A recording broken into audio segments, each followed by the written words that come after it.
It's Thursday, and that can only mean one thing, the newest edition of In the Paint. Jason Horowitz alongside Bill Raftery. Kind of surprised today. What, you're not used to being up here? You'd rather be in Florida? The sun's nice. It's nice and warm in here. That's right. West Palm Beach has nothing on New York City. Absolutely not. A few golf courses. Other than that, I'd rather be with you. We'll take you up the one train to Van Cortlandt Park. Glad to have you back here. Let's get into it and right into it. And a couple weeks ago, we talked about UConn. Today, we're going to start off the show with a team that, you know, just as young, but playing a lot better. The new #1 team in the country, that being North Carolina, and they have three tremendous freshmen that you see: Brandon Wright, Wayne Ellington, and Ty Lawson. And when we talked about UConn, we talked about the fact that they would struggle when they got out of the Nutmeg State. This team may not struggle because of those three guys, but they have leadership that aren't freshmen guys. You know, people don't mention Rashawn Terry, who's a very talented performer, but these three rookies are something special. Brandon Wright is extraordinary around the rim. He runs the floor beautifully.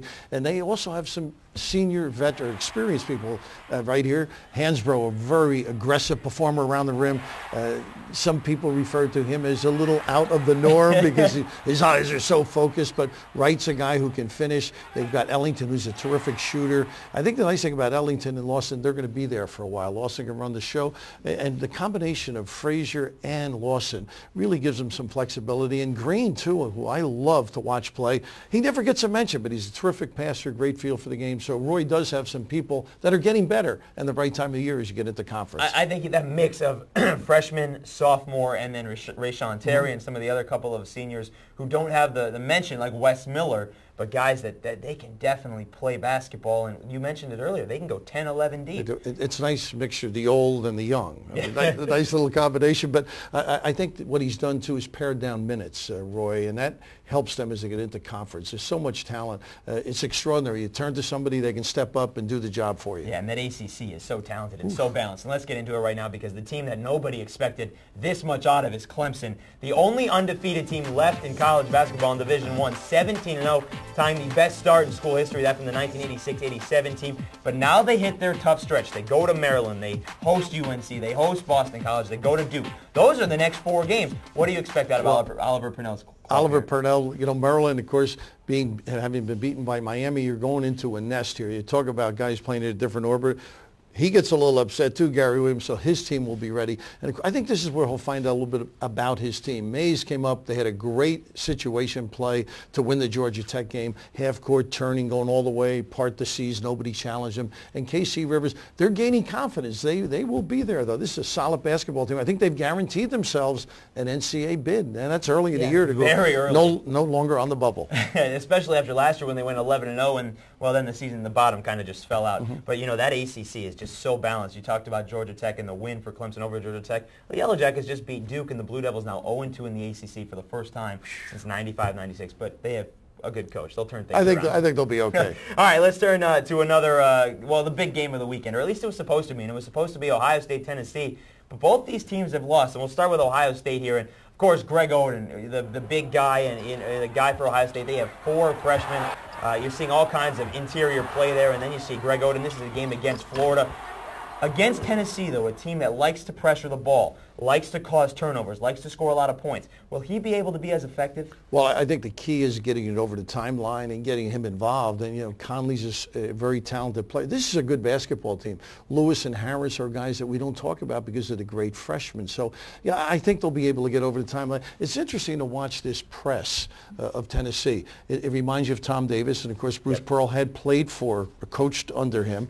And they pressure you initially, and then they'll drop back. So it's not the constant kind of pressure, although they do have different pressure points as well. So, you know, Ohio State finding themselves, it's not easy for young people.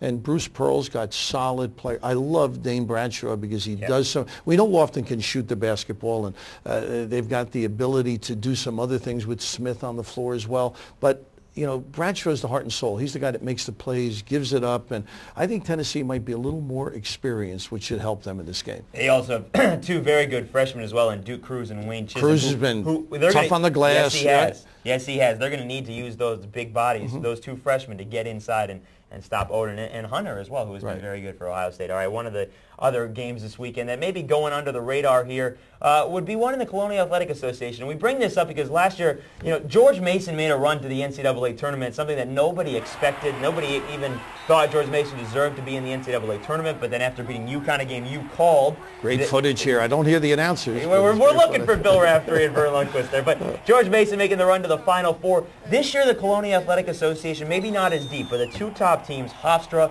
and Drexel, they'll go head-to-head this weekend. What do you think about those two teams? Well, we know the great guards at Hofstra. I think the difference will be on the glass. Chaz Crawford for Drexel. And I talked to the Villanova staff. They've beaten St. Joe's, Villanova, and Syracuse. At the Carrier Dome. At the Dome. But I think Crawford would be the difference.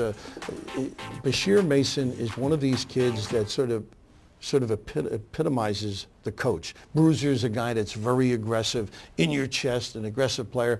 Out of St. Benedict's, this kid really can rag people. He sets the tone for this basketball team. But I think it's going to be the inside play, who can rebound. If the bigs do a good job for Hofstra, they have an opportunity. But these are two terrific basketball teams, no question about it. And Hofstra definitely, you said if the bigs do a good job, they are definitely a guard-oriented team. Three very good guards in Stokes, Agudio, and Rivera. All right, let's go to our quick hit segment here, and we'll go to every week. We go to the three teams, how they're playing and what you think of them. We'll start with Marquette off a big win against UConn. Well, outstanding. I mean, they got some help. Barrow inside did a terrific job. They need their guards to play within themselves. They're a talented group. We know they can penetrate. They're not a great deep shooting team, and they've had their problems with zone, but they've been a lot more comfortable, at least in the game last night. They'll expect more. Over the weekend they got West Virginia. They'll see the 1-3-1 zone, and then Monday they've got Louisville. They're going to get a lot of press, which might help them because now they're in the open floor where they're very good. And Dominique James is very quick to break down the press. All right, how about another team and a coach that is much, he's in your face too, but Tom Izzo, Michigan State. The Spartans have struggled a little bit this year, but they had a win over Northwestern. They're always looking for more people to score. Rimar Morgan is an outstanding performer. He's going to get better. He's a rookie. He's learning the game, had some nicks and bruises.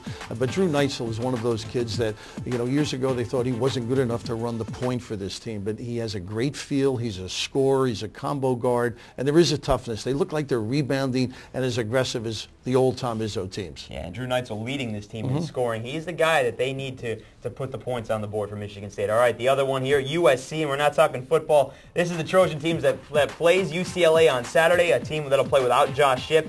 The Trojans have beaten 3 top 25 teams in their last 5 games. Well, one thing about them is Lodrick Stewart can knock. His brother plays for Kansas, was a transfer, and Young as well is a good scorer. This is a team that whatever they do is incredible considering the offseason dilemmas where guys, death, just an extraordinary amount of off-the-court problems that generally dismantle a team. But Tim Floyd's a guy that prides himself on great defense, and this is a team that will not be in they won't go away whatsoever. And UCLA we know is very good, and if Shipp is injured, my goodness, that's a big dilemma. One of the great wings. Yeah, that is a big loss for this UCLA team. All right, a couple weeks ago you picked Aaron Aflalo as your player of the week. We're going to go into our players of the week, and we'll start with yours. Jamario Davidson, now with Steele hopefully healthy, he'll get the ball, he'll have a higher percentage. Only at 40, he's too good for that.